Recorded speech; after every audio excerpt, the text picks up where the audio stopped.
like, anyways, what were you saying, James? I was just saying that what about when one distro will be able to use a piece of hardware and another won't, and they're both on the same kernel version? Somebody's doing it wrong. Well, there's a condition to that, and that occasionally you're assuming they're using the standard kernel. When you rebuild the kernel, you can remove drivers from it. As a matter of fact, there's a lot of distros that's how they got them damn small. Damn small comes to mind, actually, when it comes to that. They removed what they deemed to be unnecessary driver from the kernel. In which case, it isn't. So there are some others where if the driver is provided as a binary blob and not as open source, they will remove it from the kernel. Exactly. So, I mean, unless it's a truly open system. I mean, what kernel version is PC-Lin on?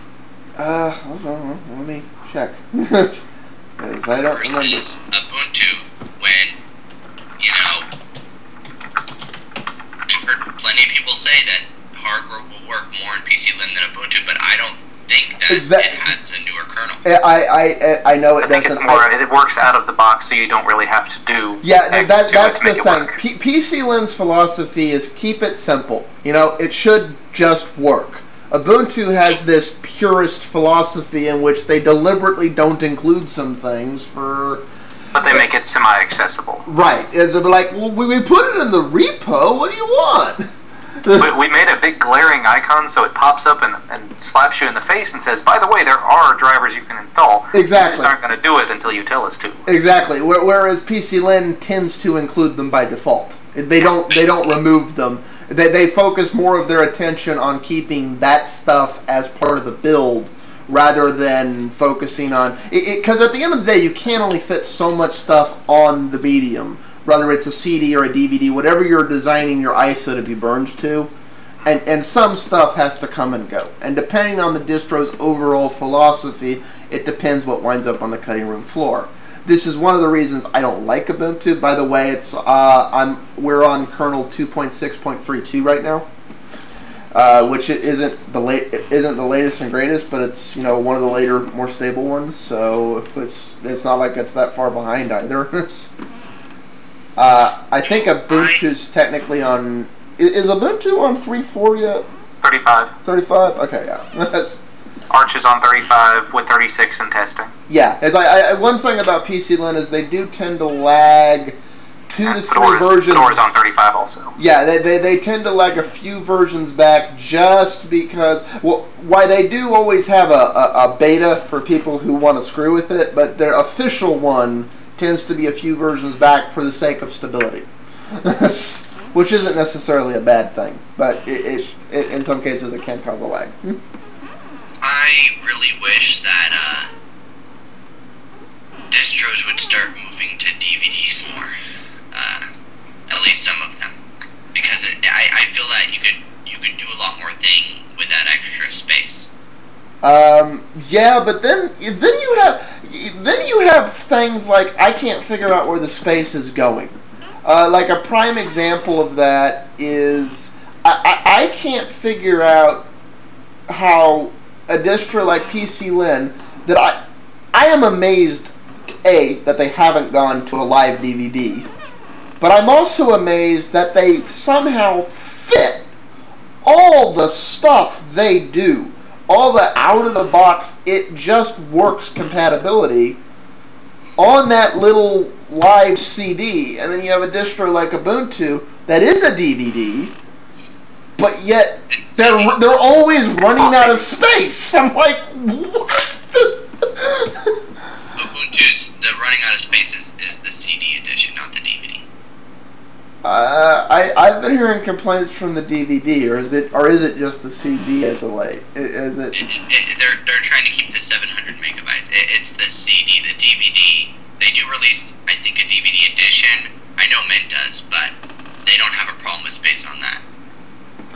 I think there's 2 reasons for the reason some of these distros want to cling to having a CD version forever and ever and ever. why this is not a problem in the U.S. and overly developed countries. There are still places in the world where getting a DVD burner is who'd you kill to get that? So they want it to be more accessible. My hope is we get to bypass this whole step because 8 to 20 gig flash drives are becoming cheaper and cheaper and cheaper. And one thing Linux does well is run from a USB stick. As a matter of fact, it tends to deal with this problem much better than Windows and OS X, which I like. So I personally wish we would just get off of the whole idea of a data limit and say you must have a medium this big and choose whatever the hell you want. You know, if you want to get a dual layer disk, is excluding those older systems that don't support booting from USB or don't support booting from DVD. And that's why we haven't done it yet. My guess is 5-8 years from now, when those systems start to get phased out, because you're not going to go stick a brand new modern distro on an old system like that. You're still going to do it somehow. Which is the thing, you know. I'm fine with them having CDs for their old, you know, versions, but like the LTS, and then from now on, I just feel, you know, as long as they keep having CDs, it's going to keep being CDs. Well, it's like there's nothing wrong with the CD, but like you're saying, there's nothing wrong either with having a mini-me build that's, you know, made for that thing, and then you have the bigger build that isn't limited by those constraints. There's nothing wrong with that. The thing that actually, on that same item of older systems, I put out a video a while back talking about how Ubuntu was discussing the idea of dropping the i586 build, and there were so many people that came out of the woodwork and said, well, but I've got a Pentium 1 or a Pentium 2 or whatever, and is Ubuntu 10.10 or 11.04 going to work for me? It's like, are you actually using 10.04 on this machine? Because I'll be surprised if it works. Yeah, no, that's only the from thing. a minimal CD, maybe, but I mean, I guess if you stripped it way down, but God, that's a lot of stripping down. That's, you know, it's like for a full GNOME install, definitely. No, well, and I have a little POS system here that I use as a mail server thing. You know, it's basically a mail drone. But you said the keyword there, server. Well, and I am not trying to run a modern desktop distro on it. Exactly. I have no interest in doing that. It wouldn't run well like that. I've put a very minimalistic Linux build on it that is basically doing that task and that task only. It's like, and it's doing nothing else because it can't handle anything else. It's a little 333 megahertz system. It's not gonna do anything else. It just wouldn't work well. But it runs fine in that capacity. So, yeah. Okay. Getting back onto the topic we were on. It's now for the one that gets ridiculously complex. How would we design a retail box to deal with the software requirements for Linux?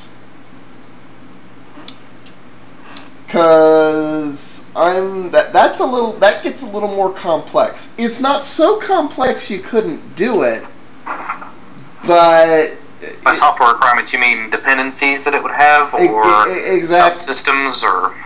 Yeah, because I mean, you know, it'd be just like when you pull out a game. You know, actually, rather than even speculate on this, let me see. So, where are you reading this? The part 2 of the first thing, you know, like what are the what we're talking about is you have like a standard retail box. Like I have a Half-Life 2 box in my hand here. Yeah, you know, I definitely read that question wrong. I thought you were talking about what sort of things would you put on the hardware box to let you know what software would be required. But yeah, what would be required on a software box? Yeah, yeah, because I mean the hardware box is easy. You put a picture of Tux and you say kernel blah blah blah, and you put like a star underneath that, provided your distro did not rebuild the kernel. see your distro support form if not supported, and they'll say, oh, here's the binary you got to add back in. They're like, okay, cool. That's like and you ask that question in the distro forum, they'll tell you that. Well, and if they're not, find another distro, because you're not in a well-supported distro. That's like, but like I go on here and I look at the box, minimum system requirements. It tells me blah processor, blah RAM, DirectX, blah. So it's like I know I have a dependency of a card that supports DirectX and a system that supports DirectX. The problem that I see with doing that with software is generally you've got Windows and Mac software and they're physically separate. So you would almost either have to have a separate physical medium for it, or you have to redo all the exist or put up new CDs for Windows that have a dual disc or. No. That's the thing. This would be accomplished on the shelf one of two ways, like you're saying. There'd be the Windows version, and the next to it would be the Mac version, and the next to it would be the Tux version, or Linux version, or whatever the heck you want to call it. And like, it would probably be a different box. But you should be able to go into the store and pick up the box. Like, I can pick up this box, a game for Windows, and I can know immediately at a glance, unless I'm a complete bupkin. And if I am a complete bupkin, I call the person in the store over and go, okay, does this mean that or that, or that or that, or that or that? And I monopolize an hour of their time, and their eyes roll over, and they're like, yes, XP means XP, yes. Trust me, they don't do that. They pick it up, they walk to the counter and say, this says Halo, this is what I wanted. I know these people. Unfortunately, a little bit of that. I received a call from my mother saying, why doesn't this SpongeBob SquarePants game I bought at Walmart work on Ubuntu? Yeah. I said, did you see the little Windows logo on it? That's why. Unfortunately, yeah. But it's like, well, and more it's getting better. Like, it's...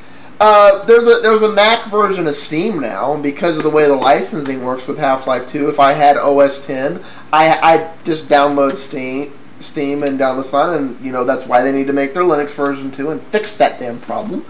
It's like, even though that game runs well under that'll happen. Yeah, even though that game runs well under crossover, but it's one of those things, like you say, your grandma should be able to go to the store and buy that SpongeBob game, and then when she accidentally buys the Windows version, take it back to the store and go, oops, I'm on Ubuntu. Can I exchange this for the Linux version? Nope, you opened it, sorry. Well, no. When you've opened it, direct exchange is the only option.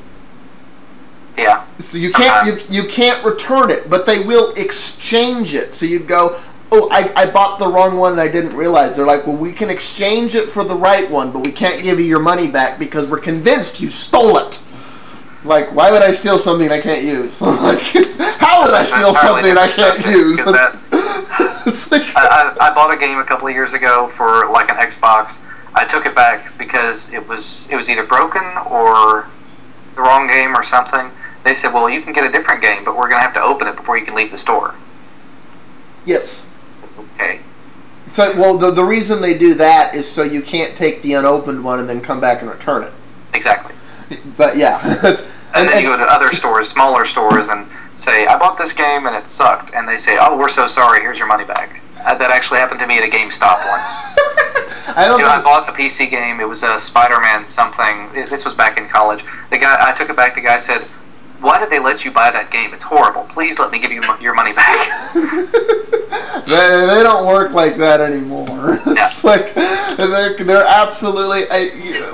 Once upon That's pretty awesome, Jordan. Yeah, well, I have actually managed to return software I bought in a big box computer store. I bought software at a Fry's. The CD key was missing from it. Like an idiot, I went and bought the software from the manufacturer that weekend, went back Monday to return it. I actually got my money back. Nice. How the hell I was able to do that, I have no idea, because we were in the post-what's-it-called world. I mean...